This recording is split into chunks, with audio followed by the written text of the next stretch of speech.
I'll say good day to you this day of your time. Today's transmission is a break from the steps. We would like to introduce a deeper explanation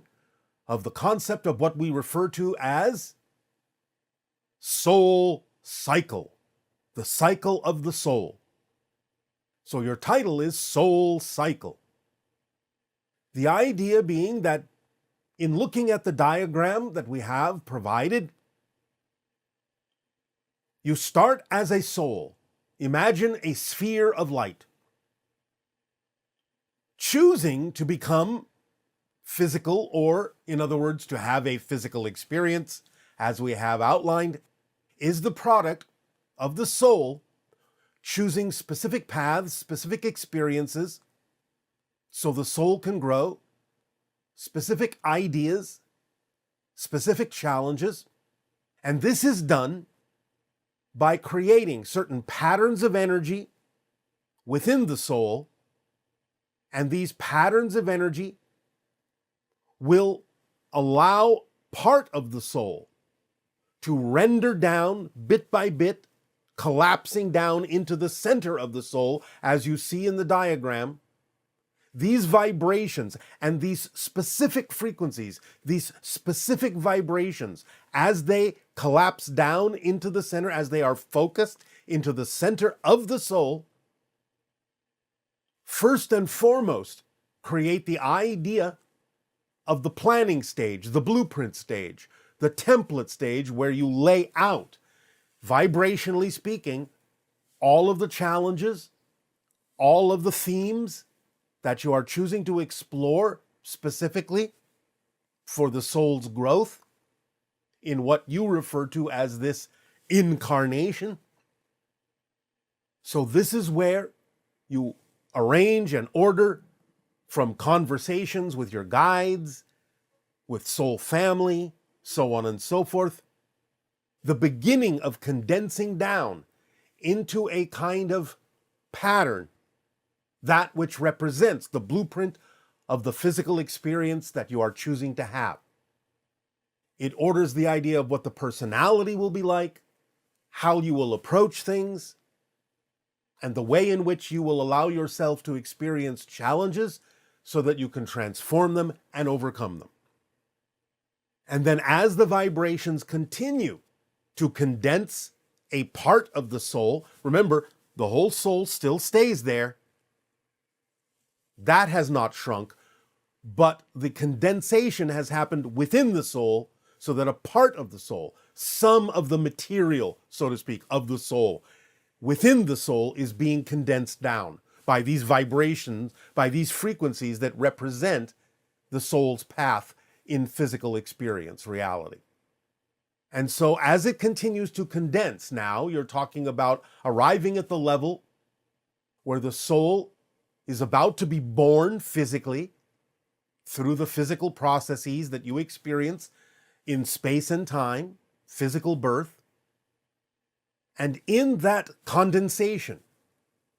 the soul develops the connection again, remains and retains the connection with the higher mind, which is what the soul is. But now you have a reference to the idea of becoming a physical focused being, but maintaining the connection to the soul, which you are now starting to refer to as the higher mind, the non-physical mind, that remains in spirit, so to speak, or remains its natural spirit self, because even the physical body is still within spirit, because it's within the soul. It's just an arrangement of frequencies that allows you to experience the idea of physicality in a different way than you typically experience yourself as a spirit, as a soul. But the idea is that the body is still part of the spirit, part of the soul. It's just a different arrangement of it, a different focus within it.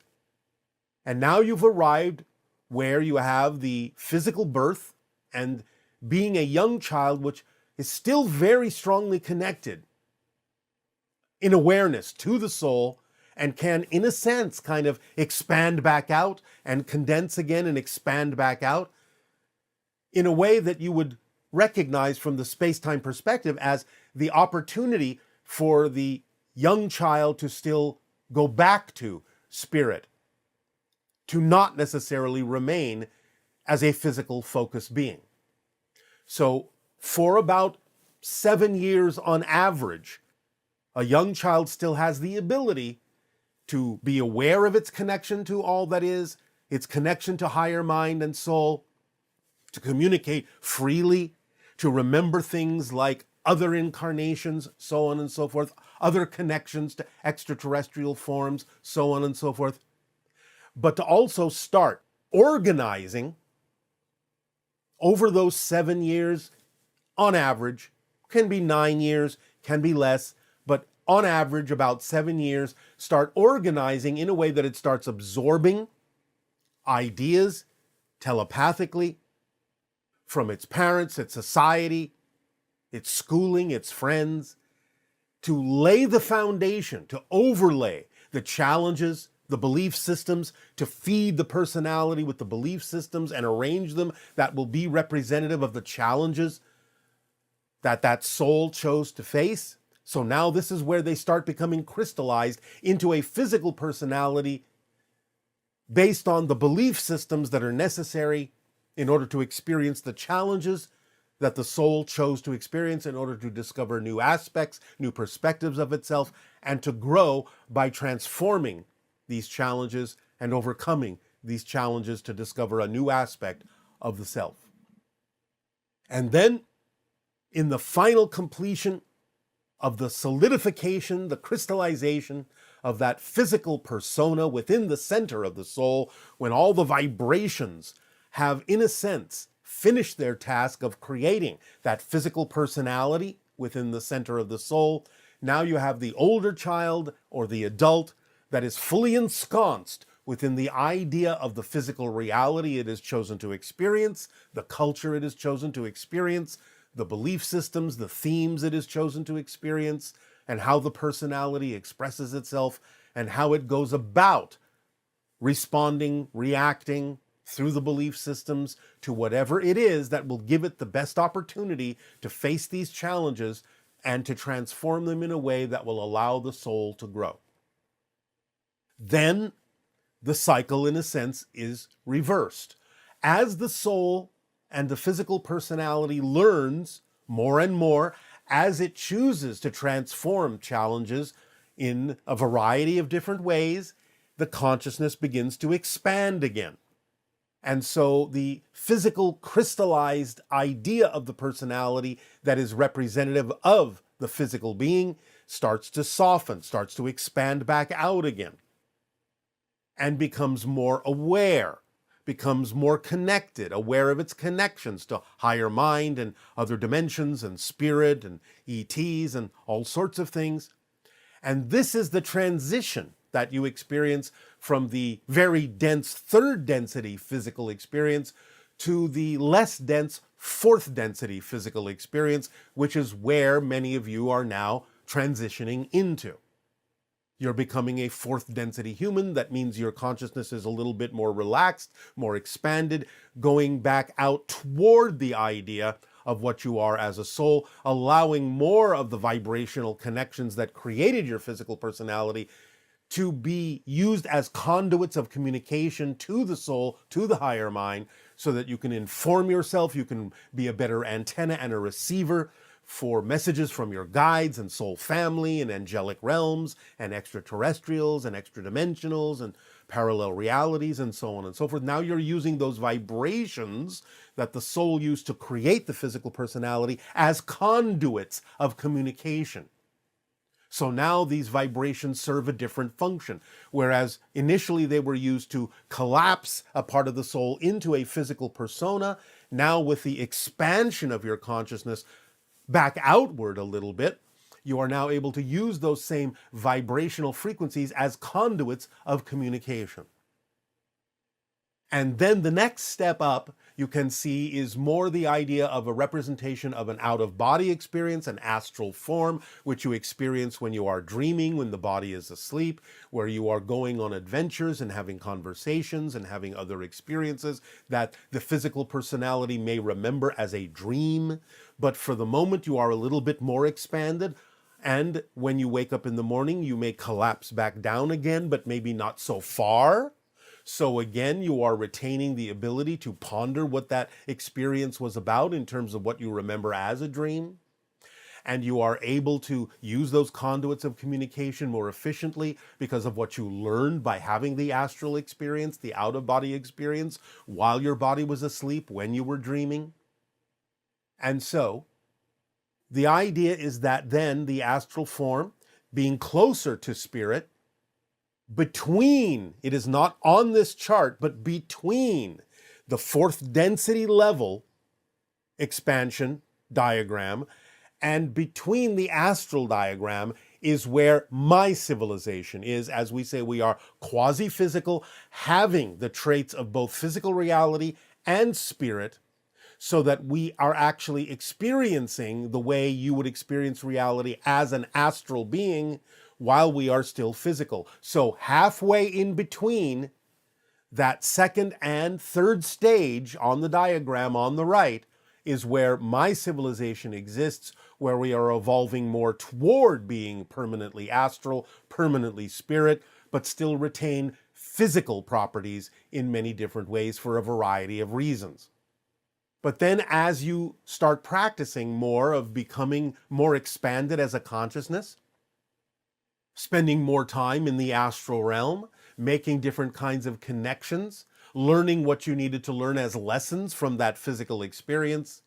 and then arriving toward the end of the timing that you chose for your physical experience, then you go through the idea of the physical death, you're expanding back out fully into spirit, back fully into the idea of the soul form that you are, that sphere of light, that sphere of energy, that is the natural form of your soul. And so you have then completed the cycle, which then you can decide to do again in a different way, going round and round and round, collapsing into the center, expanding back out, collapsing into the center and expanding back out as you experience what you perceive from your linear space-time perspective to be a series of incarnational experiences that you call past lives and present lives and alternate lives, parallel lives and future lives and so on and so forth. But it's all happening within the soul as you collapse down, expand back out, collapse down, expand back out, and experience the idea of space-time and then timelessness, and space-time and then timelessness.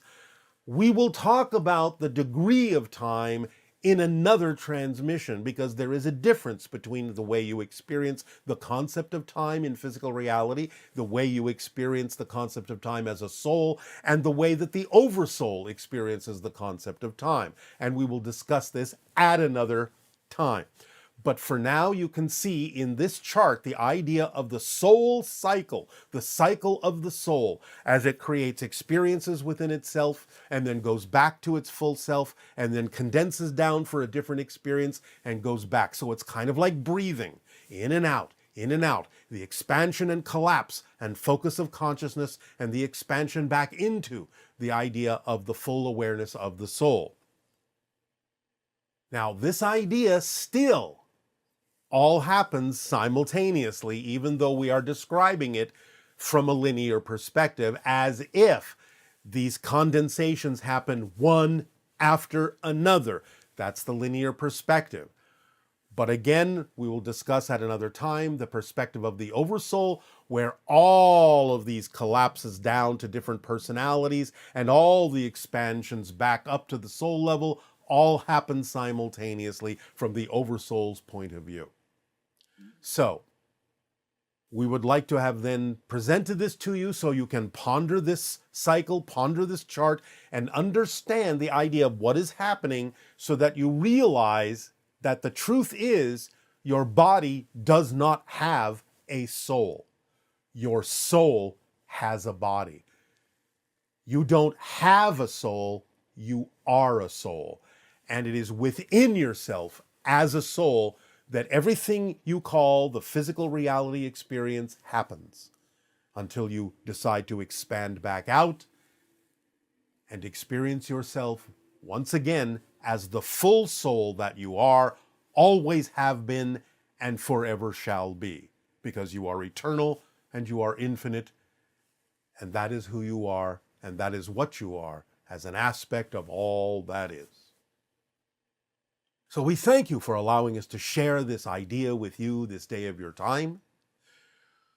We will present this to you again in this session as a form of meditation so that you can truly lock this idea in and feel the vibrations of this idea and understand how to incorporate this concept within your daily life. So we will do that in our meditation in this transmission. But for now, we thank you for allowing us to share this with you, and in return for the gift you are giving us of experiencing all of you, I ask, in what way may we continue to be of service to you? Please begin with your dialogues and your questions if you wish.